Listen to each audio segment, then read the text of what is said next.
오늘은 밀박스를 이용해서 NC 데이터를 생성하는 방법에 대해 공부하겠습니다. 우선 바탕 화면에 있는 밀박스 아이콘을 더블 클릭해서 시작합니다.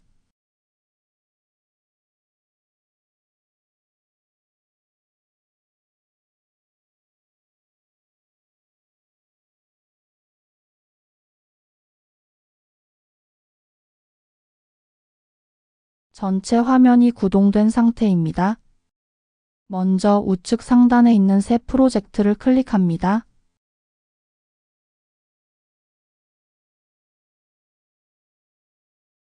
이 새 프로젝트에서는 가공할 장비와 재료에 대한 세팅을 하게 됩니다. 우리 학과에 설치되어 있는 장비가 보입니다. 가공할 소재도 선택합니다. 지금은 지르코니아를 선택하겠습니다.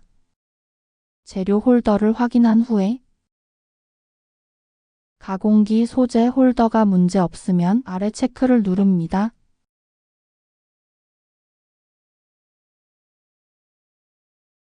다음으로는 가공할 파일을 불러옵니다. 바탕화면에 저장된 파일을 불러오겠습니다.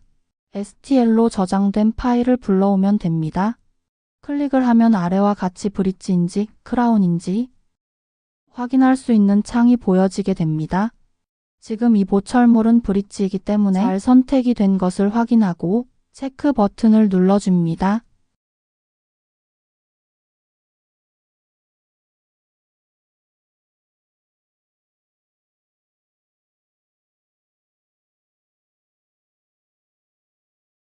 이렇게 3번 브릿지가 불러와진 상태입니다. 이제는 소재의 크기를 선택할 단계입니다. 왼쪽에 재료 추가에 있는 녹색 버튼을 눌러서 신규 재료를 추가해도 되는데 신규 재료를 등록하실 때는 적절한 재료의 사이즈를 맞춰서 선택하면 되겠습니다. 일반적으로 14T, 16T 이 두께를 많이 사용하는 편이죠.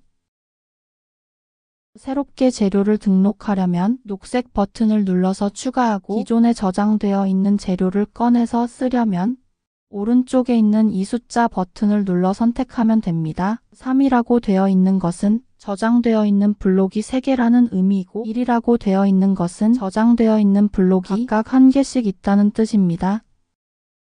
지금 2단계에서는 블록을 새롭게 세팅하는 방법을 보여드리겠습니다.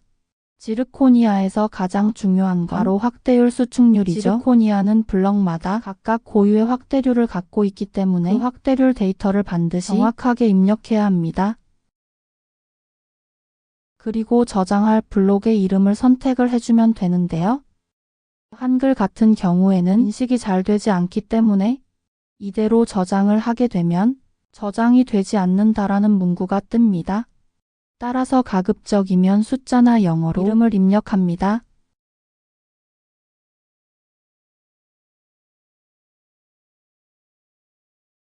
가공할 크라운을 불러오고 나면 이렇게 자동으로 커넥터가 생성됩니다. 만약에 추가로 가공할 파일을 더 불러오고 싶다면, 즉 한 번에 여러 개의 크라운을 가공하고 싶다면 파일 불러오기를 다시 선택한 후에 가공할 파일을 가지고 오면 됩니다. 한 번에 여러 개를 드래그해서 가지고 오는 방법도 가능합니다.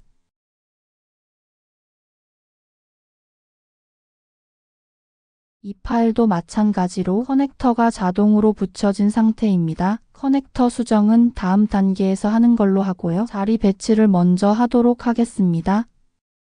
지르코니아 블록은 재사용이 어렵기 때문에 재료의 낭비를 막기 위해서 배치를 촘촘하게 하는 것을 권장합니다. 가공하기 어려운 곳에 배치가 되어 있다면 아까처럼 빨간색으로 경고 표시가 뜨기 때문에 그것을 참고하시면 되겠습니다.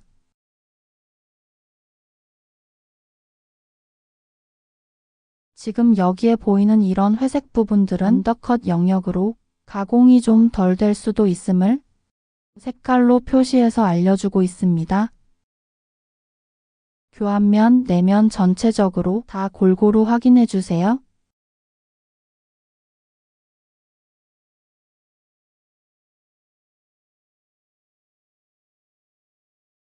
이 기능 외에도 좀 더 추가적인 기능들을 활용하고 싶다면 부가 기능 탭을 이용하면 되는데요. 보기 숨기기 기능이 있죠? 이 기능에서는 재료의 홀더 부분을 보여주거나 숨기거나 하는 기능이 가능합니다.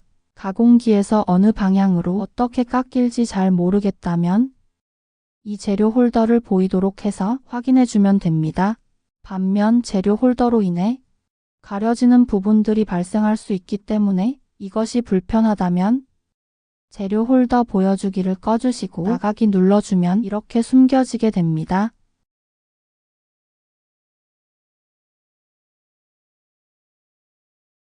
지금은 마진이 잘 잡혀 있는데요. 만약에 마진이 잘 잡혀 있지 않으면 고급 기능에서 마진 라인 수동 탐색을 눌러주면 됩니다. 자동 탐색을 눌러봐도 안 되거나 마진을 잘 못 잡은 경우에는 마진 라인 수동 탐색을 눌러서 새로 마진을 잡아주면 됩니다. 지금 마진 부분에 이렇게 동그라미를 치고 있잖아요. 즉 마진 부분을 클릭하시면 마진을 따라 찍힌 점들을 중심으로 해서 선이 생깁니다. 처음에 찍었던 점을 한 번 더 찍어주고 나면 마진 라인이 수동으로 그려지게 되니까 이 탭을 이용하면 되겠습니다. 다 되면 나가기를 누릅니다. 홈 버튼을 눌러서 배치 위치에 문제가 없는지 확인해 줍니다.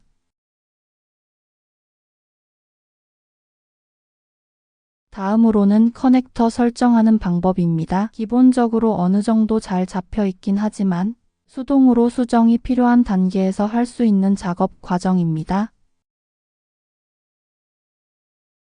현재 직경은 2로 설정되어 있습니다. 반면 형태는 원형 타입으로 설정되어 있습니다. 그 다음에 커넥터 타입은 절반 자르기 타입이 선택되어 있습니다.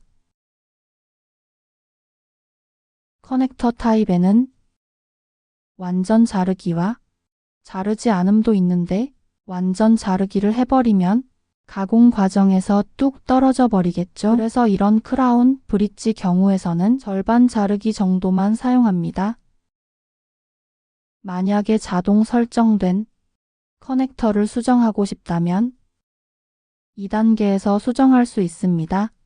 지금 보여지는 이 하얀 선은 가공기가 위에서 깎고 그리고 아래 방향에서 뒤집어서 깎을 때 만나는 그 접점이다 라고 보시면 되겠습니다. 즉 위에서 깎고 아래에서 깎을 때 커버의 끝단 경계 부분입니다. 가급적이면 커넥터의 위치를 하얀 선 가운데에 맞춰주면 좋겠지만 하얀 선 위로 커넥터가 위치할 경우에는 마진부가 두껍거나 가공되지 않는 경우가 생길 수도 있기 때문에 가급적이면 최대 풍용부에 배치하거나 너무 얇은 부위는 피해서 배치하면 되겠습니다.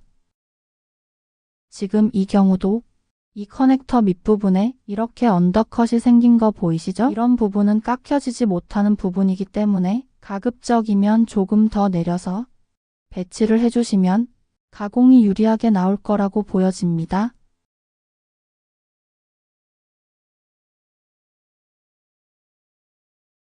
그 다음에 크라운 축을 바꾸고 싶을 때 시야를 클릭하면 주변으로 화살표들이 생기게 됩니다. 내가 원하는 방향으로 축을 변경하거나 각도를 변경하고 싶을 때는 이 도구를 이용하면 됩니다. 적절히 도구를 이용하시면 언더컷을 줄여서 가공할 수 있다는 장점이 있지만 이렇게 움직였을 때 다른 방향에서도 언더컷이 생길 수가 있기 때문에 반드시 움직이고 나면 여러 방향에서 검토를 하셔야만 합니다.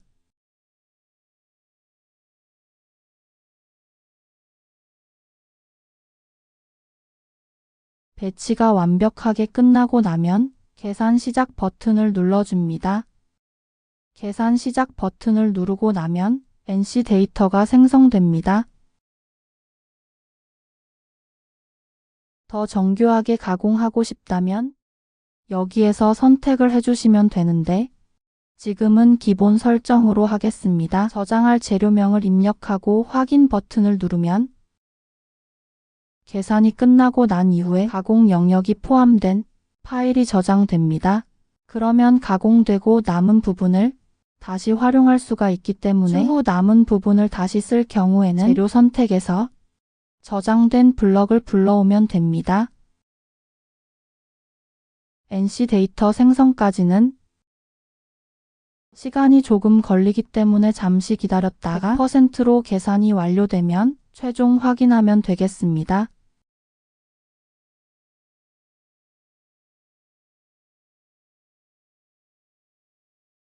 계산이 다 끝나고 나면 바탕화면에 있는 NC 파일 바로 가기를 클릭합니다.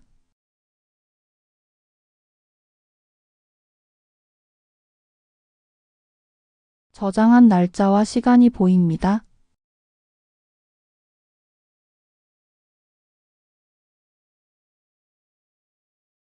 그리고 유형을 반드시 확인해 주셔야겠죠. 이렇게 NC 파일로 생성된 것을 확인하고 나면 여러분들 USB에 이 파일을 옮기고 이제 가공기에 연결해서 가공을 시작하면 되겠습니다.